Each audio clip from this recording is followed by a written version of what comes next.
Assalamualaikum warahmatullahi wabarakatuh.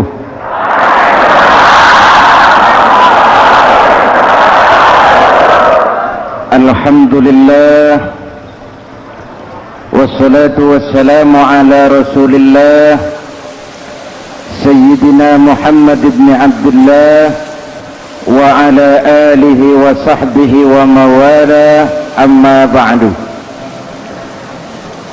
Hadirin hadirat ma'asyiral muslimin yang saya cintai, Ramadan adalah madrasah, sekolah, tempat di mana kita banyak sekali belajar tentang hidup dan kehidupan, supaya kita lebih siap menghadapi hidup, supaya kita punya wawasan, supaya kita mampu melihat persoalan jauh ke depan, supaya kita tidak terjebak pada keuntungan sesaat tapi merugikan jangka panjang. Malam ini saya ingin mengajak kita semua melihat kurikulum Ramadan. Pelajaran apa yang diberikannya kepada kita? Pertama, Ramadan mengajarkan kita menjadi orang-orang yang sabar, ulet, dan tahan uji. Ini zaman di mana persaingan tajam, betul?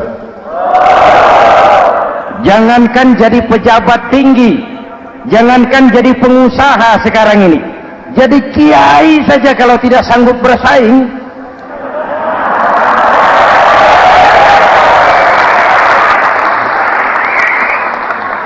ini bahasa kasar tapi jujur. Karena orang sekarang hidup di zaman banyak pilihan. Akibat persaingan yang semakin tajam, orang sering kehilangan kesabaran. Kepengen cepat kaya, lalu tidak sabar.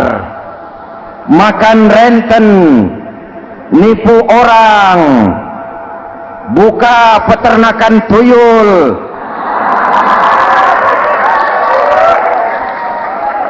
korupsi. Sekarang ini kan lagi santer Bulog Gate jilid 2. Rupanya memang tajam uang Bulog itu. Bulog sudah memakan salah seorang mantan ketuanya, berdua amang. Bulog sudah memakan seorang presiden. Sekarang Bulog sedang mengarah kepada ketua DPR. Kita lihat hasilnya.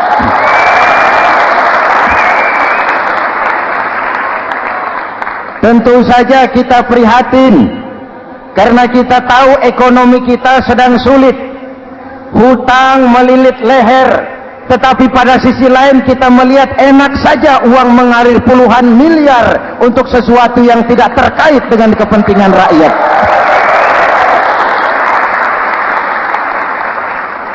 Karena itu puasa mendidik kita sabar, biar lapar melilit perut, biar haus mencekik tenggorokan.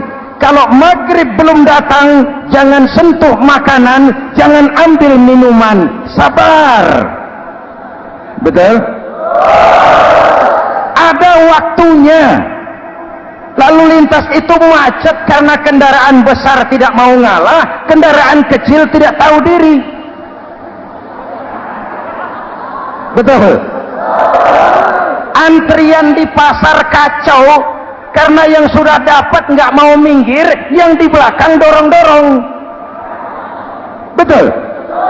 Dimanapun antrian kacau, Bung. Kalau yang sudah dapat mau dapat lagi, yang nunggu kelamaan, akhirnya dorong-dorongan, kacaulah kehidupan sosial. Puasa melatih kita sabar. Karena sebagai bangsa kita punya latar belakang sejarah. Kita ini bangsa yang ditempa oleh segala macam kesulitan.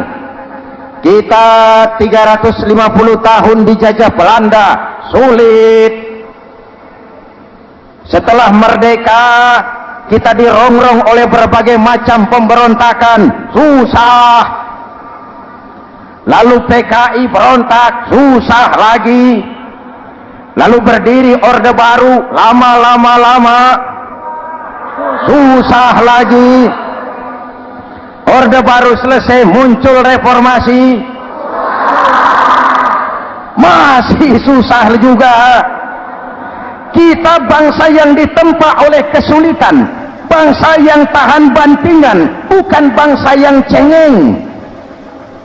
Karena itu mari kita menjadi diri kita. Kita akan gagal kalau kita mau jadi orang lain. Kita akan gagal kalau kita hidup di bawah bayang-bayang orang lain. Jadilah kita diri kita sendiri. Sabar, ulet, dan tahan uji. Inilah kurikulum pertama dari pelaksanaan ibadah puasa, sehingga dengan dibekali sifat sabar kita bisa mengendalikan diri. Manusia hebatnya ya. Ayo kita banding-bandingkan malaikat, binatang, manusia. Malaikat tidak diberi nafsu, hanya diberi akal. Kalau malaikat tidak pernah salah, wajar. Jibril nggak pernah korupsi ayat. Ini ada ayat bagus, saya pakai sendiri saja ini. Tidak. Malaikat maut tidak pernah salah adres mencabut nyawa orang yang belum waktunya mati. Tidak pernah. Dan itu wajar. Malaikat makhluk tanpa alternatif. Secara instinktif dia diciptakan untuk taat. Sebaliknya binatang diberi otak tapi tidak diberi akal. Binatang hanya diberi nafsu. Kalau binatang tiap hari salah, wajar. Ayam, kalau sudah datang syahwatnya, tidak usah menoleh, ini banyak orang apa tidak? Betul. Kuda keliling kota tidak pakai celana, tenang saja. Betul. Dan wajar, namanya juga binatang. Sedangkan manusia diberikan akal dan diberikan nafsu. Tiap hari terjadi perjuangan. Kadang akal menang, kadang nafsu yang menang. Ketika akal menang, kita lebih tinggi dari malaikat. Ketika nafsu yang menang, kita lebih rendah daripada binatang. Hadirin yang saya cintai, itu pelajaran pertama, sabar, ulet, tahan uji. Lalu pelajaran yang kedua, melahirkan sikap istiqamah, punya stabilitas temperatur batin, istilah sekarang. Soal istiqamah ini saya tidak akan menjelaskan pengertiannya, saya mau cerita saja. Mau dengar nggak? Ini tentang istiqamah. Dalam satu pertempuran, Jenderal Salahuddin Al-Ayyubi bersama tentaranya, tentara Islam, pernah mengalami kekalahan. Karena kalah, banyak yang ditahan jadi tawanan orang-orang kafir, beberapa perwira dan banyak ofsir. Tercatatlah ada 3 orang ofsir jadi tawanan raja kafir ini. Satu hari raja kafir musyawarah dengan perdana menterinya. Perdana menteri, saya tuan raja, ini tawanan Islam ini enaknya diapain? Kalau enaknya sih dibunuh saja tuan raja, selesai urusan. Soal bunuh sih gampang, perdana menteri. Maksud tuan raja, bujuk saja agar dia meninggalkan Islamnya, ikut ke agama kita, nanti kita kasih hadiah. Begitu? Iya, baiklah. Besok saya sidang 3-3-nya. Besoknya ini 3 ofsir disidang di tempat terbuka langsung oleh perdana menteri. Mula-mula dipanggil ofsir pertama. Ofsir pertama, ya perdana menteri, sini. Baik. Kamu tahu kamu siapa? Tahu. Siapa kamu? Tawanan. Iya, kalau tawanan bisa diatur kan? Diatur bagaimana? Kamu mau nggak ikut saya bersama tuan raja meninggalkan Islam agamamu, mengkhianati saudara-saudaramu sebangsa, setanah air, sekeyakinan? Ikut dengan saya, tinggalkan Islam, nanti kamu akan saya angkat jadi pejabat tinggi, gaji cukup, rumah cukup, kendaraan cukup, istri cukup. Tapi kalau kamu menolak, kamu akan saya bunuh. Tuan Perdana Menteri, ya. Apa Anda menyangka selama ini saya berjuang karena kepengen kedudukan yang tinggi? Nih. Tuan menyangka saya berjuang ini karena kepengen harta yang banyak, jaminan hari depan yang memadai? Tidak, Tuan Perdana Menteri. Saya tinggalkan keluarga, kampung halaman, sanak famili, handai taulan. Saya jihad karena mengharap ridho Allah Subhanahu wa ta'ala. Tapi sekarang kamu tawanan kan? Itu resiko perjuangan. Kamu tidak mau meninggalkan Islam? Tidak. Kamu akan saya bunuh. Silakan. Kamu tidak takut mati? Tidak. Kamu berani? Dari kemarin. Apa dikira baru sekarang saya berani? Tuan Perdana Menteri, saya berharap memang saat-saat seperti ini bisa saya temukan. Ibadah saya sedikit, sholat saya kurang, puasa saya kurang. Barangkali dengan jihad saya bersimbah darah, mati di tangan Tuhan, Allah akan mengampuni dosa-dosa saya dan saya dapat tiket untuk mencapai keridhaannya.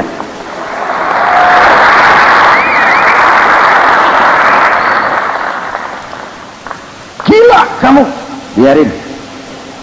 Kalau ini Tuan anggap gila, saya bisa berbuat lebih gila dari ini.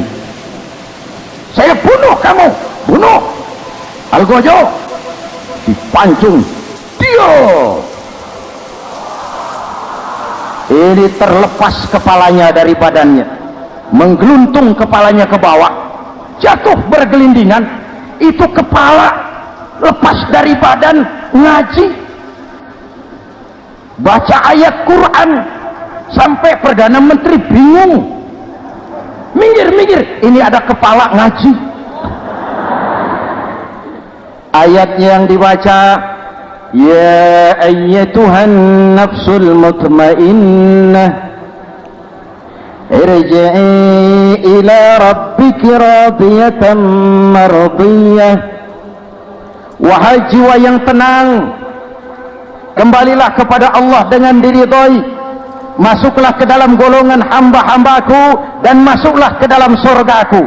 Matanya terpejam rapat, bibirnya tersenyum. Dia gugur sebagai syahid karena membela keyakinan. Dia istiqamah, tidak goyah oleh tawaran jabatan dan kedudukan yang tinggi.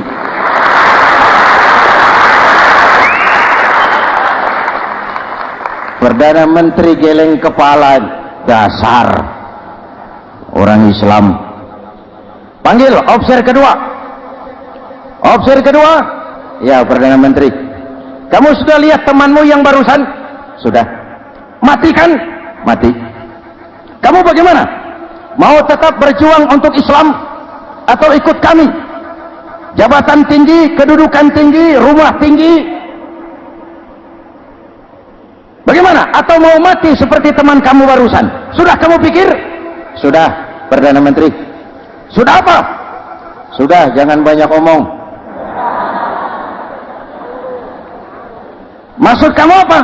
Saya sudah tidak sabar mau nyusul teman saya yang barusan itu. Saya tidak bayangkan bagaimana disambut oleh malaikat di surga, disambut oleh para bidadari di surga, menggapai ridho Allah. Oh, Perdana Menteri, sudah jangan banyak omong. Kalau mau potong, potong saya. Perdana Menteri bilang ini lebih gila dari yang pertama itu.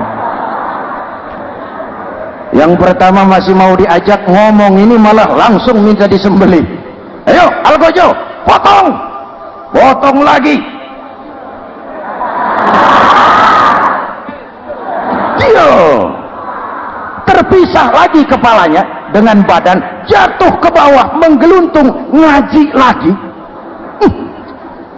Ayatnya yang dibaca, wujuhun yawma izin nadirah ila rabbiha nazirah. Muka mereka hari itu berseri-seri kepada ridho Allah. Mereka memandang bibirnya senyum, matanya terpejam, dan dia ajal dengan husnul khatimah, mendapat syahid karena teguh punya keyakinan, istiqamah dalam perjuangan, tidak goyang, tidak mencela dan mencele.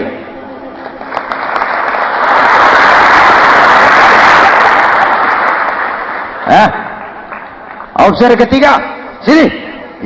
Siap Perdana Menteri. Kamu sudah lihat nasib 2 orang teman kamu? Sudah. Mati kan? Mati. Kamu mau seperti dia? Oh, tidak Perdana Menteri. Saya tidak mau mati. Daripada matikan lebih baik hidup. Kamu mau ikut saya? Mau Perdana Menteri. Mau. Gaji besar, rumah besar, kendaraan besar, istri.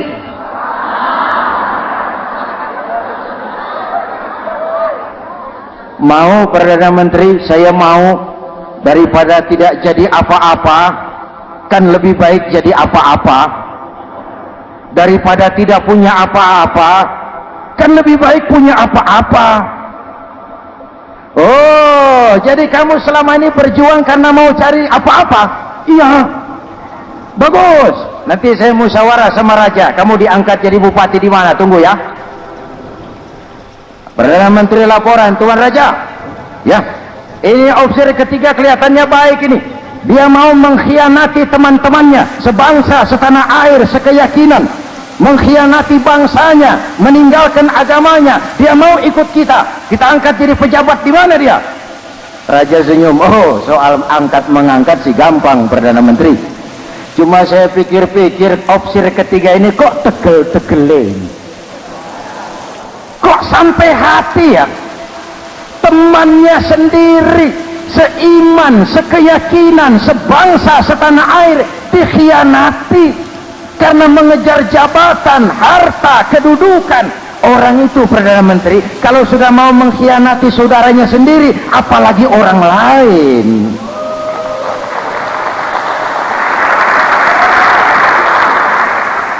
Ini officer ketiga ini officer bejat. Anda bayangkan temannya sendiri dikhianati, nanti kalau ada kesempatan kita ditikam dari belakang. Jadi bagaimana Tuan Raja? Malah kalau saya lihat yang 2 yang sudah mati itu orang hebat Perdana Menteri, punya pendirian, istiqamah. Malah kalau bisa yang 2 itu dihidupin lagi. Loh, dihidupin bagaimana Tuan Raja, sudah kadang mati. Jadi bagaimana ya officer ketiga ini? Bunuh. Buat apa piara benalu jadi duri di kaki nanti? Bunuh. Baik, Perdana Menteri kembali. Officer ketiga, siap Perdana Menteri. Saya jadi bupati di mana?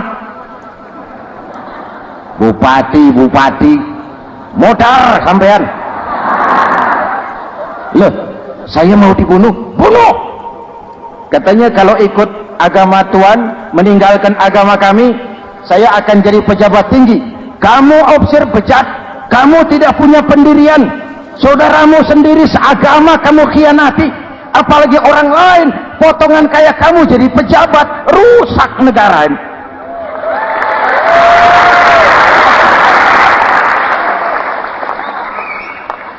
Hadirin hadirat yang berbahagia, saya lanjutkan cerita ini. Nanti kesimpulan diambil sendiri-sendiri. Jadi saya mau dibunuh Tuan Perdana Menteri. Ya, kamu mau dibunuh. Tidak jadi pejabat. Tidak. Kamu bejat. Bejat kok mau jadi pejabat. Nanti juga kalau kamu jadi pejabat, paling kerjamu memperkaya dirimu sendiri, paling banter keluargamu dan golonganmu. Rakyat tetap saja tidak terurus.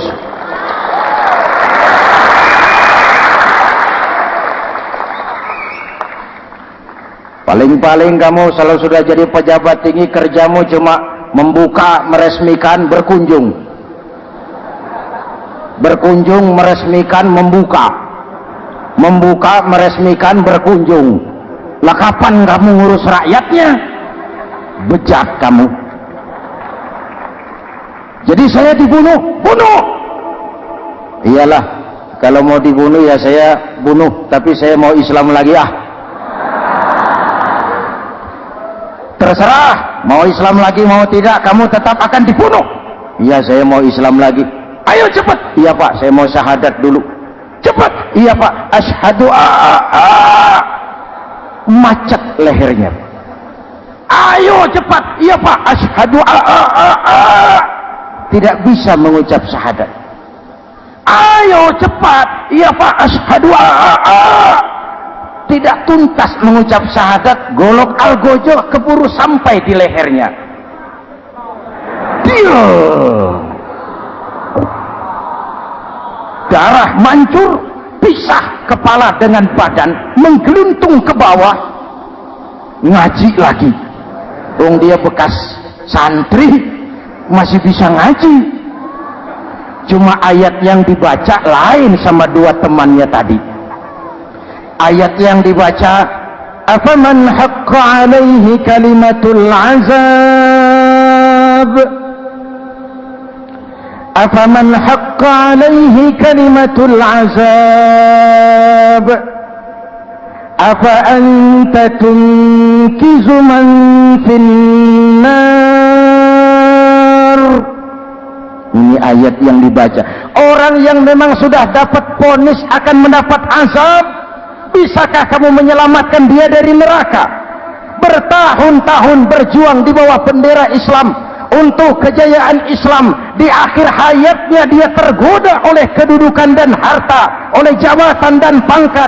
Ia bergeser, imannya rapuh, hilang istiqomahnya, ditinggalkan agamanya, dan dalam keadaan begitu dia mati. Dia su'ul khatimah. Na'udzu. Hadirin, apa guna saya ungkapkan ini? Mari kita belajar, perlu stabilitas temperatur batin. Saya sering katakan, berapa banyak orang waktu di bawah teriak-teriak berantas korupsi, ganyang korupsi, sikat korupsi, cuma karena belum dapat kesempatan. Begitu dapat kesempatan, korupsinya lebih gila dari yang dia teriaki. Betul? Waktu di bawah rajin baca ayat kursi, dapat kursi, lupa sama ayat. Betul? Betul? Ini yang memerlukan sikap istiqamah, konsisten. Hanya dengan semangat seperti ini, maka kita tidak akan goyah oleh tantangan yang bagaimanapun beratnya. Hadirin yang saya muliakan, Allah berjanji, orang-orang yang beriman kemudian beristiqamah, tatanazzalu alaihimul malaikatu alla takhafu wa la tahzanu, akan turun kepada mereka malaikat seraya berkata, kamu tidak usah takut, kamu tidak usah sedih, Allah akan memberikan pertolongan kepada orang-orang yang istiqamah. Ayo kita tetap istiqamah melaksanakan ibadah hanya kepada Allah subhanahu wa ta'ala. Nah, yang ketiga, ikhlas. Allahumma laka sumtu, untuk engkau saya berpuasa. Orang mau puji atau tidak bukan soal, orang mau lihat atau tidak bukan soal. Kalau sudah berbuat, yang penting karena Allah saja. Keikhlasan itu, kalau amal kita adalah jasad, ikhlas adalah roh. Saudara, hari Jumat jam 9 pagi sudah berangkat ke masjid. Apa tidak bagus? Bagus. Sarungnya baru. Samarinda kelas BHS. Sajadah tebal. Tasbih panjang. Jam 9 sudah berangkat. Iya, padahal sholat jam 12. Betul. Apa pahalanya besar? Nanti dulu. Itu berangkat jam 9 itu maunya apa? Pameran sarung? Atau di dekat masjid ada janda? Atau apa? Disinilah peran keikhlasan. Keikhlasan itu bukan kata. Malah kalau kita, oh saya ikhlas loh, biasanya tidak ikhlas kalau sudah ngomong begitu. Ikhlas itu amalan batin. Puasa ini menyelamatkan kita dari penyakit riya. Saya ingatkan Al-Ghazali bilang penyakit dua macam, penyakit zahir dan batin. Bedanya apa? Pertama, penyakit zahir yang punya lebih tahu dari orang lain. Tapi penyakit batin orang lain lebih tahu dari yang punya. Kalau kita punya kanker darah tinggi, kita tahu, orang lain tidak. Tapi kalau kita sombong, hasud, dengki, orang lain kadang-kadang lebih tahu dari kita yang punya. Betul?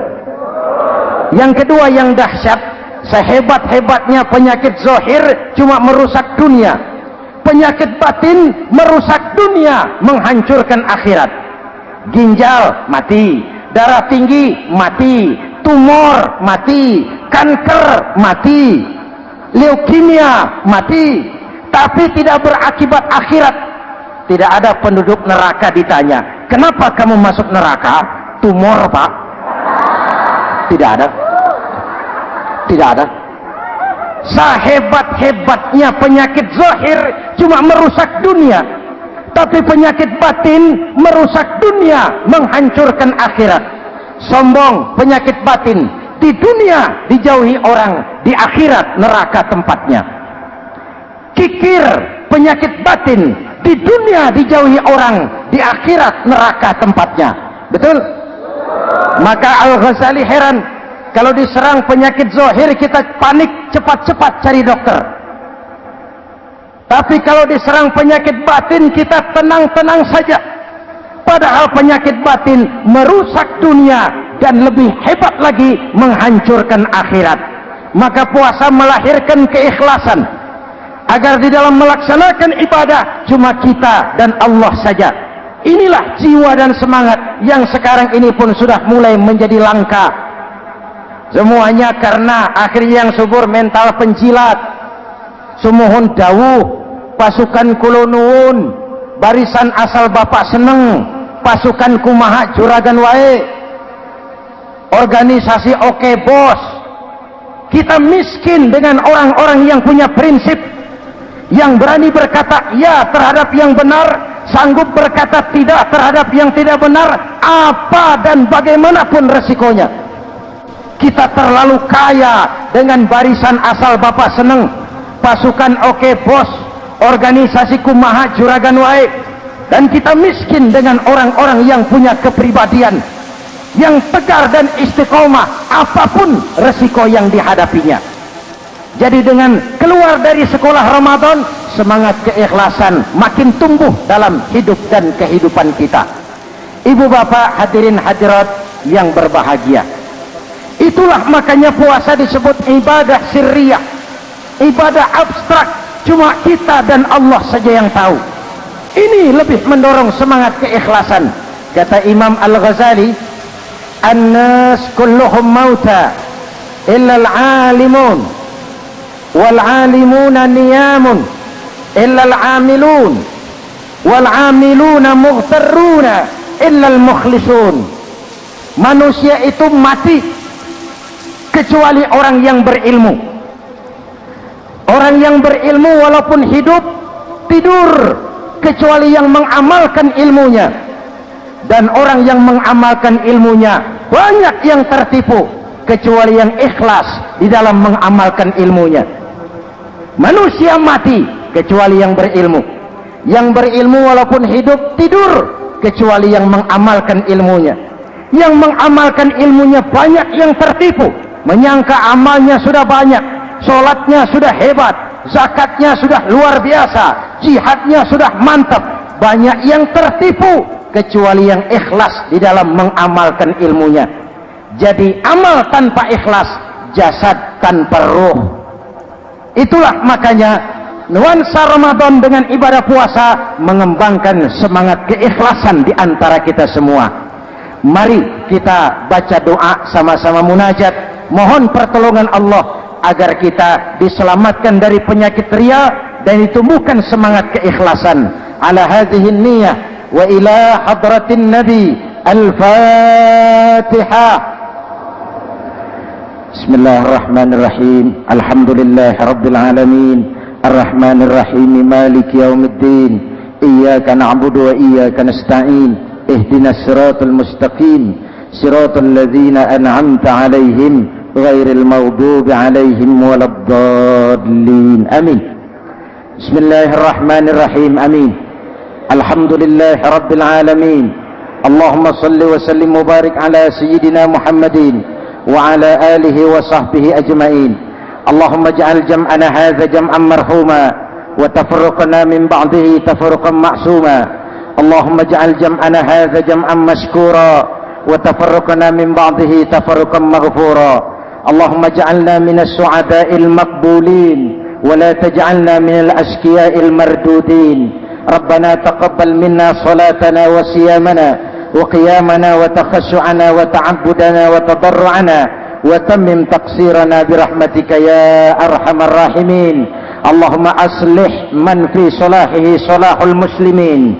Allahumma ahlik man fi halakihi salahul muslimin. Ya Allah, dengan sepenuh perasaan dan pengharapan, dengan segala keremahan dan kerendahan, kami bermohon kepadamu, berikan kami kekuatan zahir dan batin, berikan kami kesabaran dan ketabahan, sikap istiqamah dalam mengarungi hidup yang penuh ujian ini. Karuniakan kepada kami pemimpin-pemimpin yang takut kepadamu dan sayang kepada kami. Rabbana hab lana min azwajina dzurriyyatina qurrata a'yun waj'alna lil muttaqina imama. Afdalu ma qultuhu ana wan nabiyyuna min qabli. La ilaha illallah.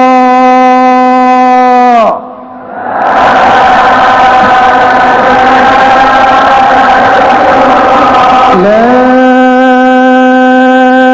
ilaha illallah.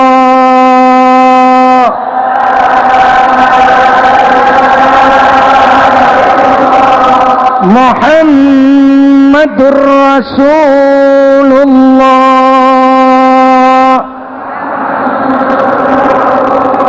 Amin. Kalimatu haqqin 'alaiha nahya wa 'alaiha namut wa 'alaiha wa biha nub'atsu insyaallah minal aminin birahmatika ya arhamar rahimin. Sallallahu ala sayyidina Muhammadin wa ala alihi wa sahbihi ajma'in. Ana rabbika rabbil izzati amma yasifun. Salamun alal mursalin walhamdulillahi rabbil alamin.